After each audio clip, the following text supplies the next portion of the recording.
পর্যটন দপ্তর, আমরা মনে করি যে পর্যটন হচ্ছে এমন একটা বিষয়, এমন একটা দপ্তর যার মাধ্যমে ত্রিপুরা রাজ্যের অর্থনৈতিক বুনিয়াদকে সেখানে শক্তিশালী করা যেতে পারে।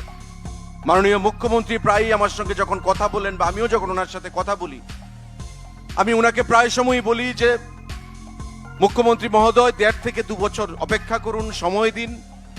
আমরা যেই প্রজেক্টগুলো হাতে নিয়েছি একের পর এক সেই প্রজেক্টগুলো শুভ শিলান্যাস করে আমরা যদি প্রজেক্টগুলো সম্পন্ন করি, আগামী দিনে ত্রিপুরা রাজ্যের মানচিত্রে পর্যটনের ক্ষেত্রে একটা গেম চেঞ্জার হিসেবে আমরা অভূতপূর্বভাবে সেগুলোকে সামনের দিকে এগিয়ে নিয়ে যেতে পারবো।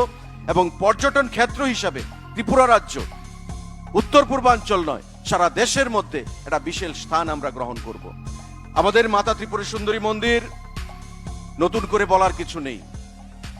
তার সঙ্গে আমাদের এই 51 শক্তিপীঠ যখন তৈরি হবে, ভারতবর্ষের বিভিন্ন প্রান্ত থেকে যারা ধর্মীয় ট্যুরিজমে বিশ্বাস করেন, আধ্যাত্মিকতায় বিশ্বাস করেন, বিশেষ করে আমরা যারা সনাতনী, আমরা যারা হিন্দু, আমাদের কাছে ধর্মটা কিন্তু আগে, ধর্মটাকে আমাদের রক্ষা করতে হবে।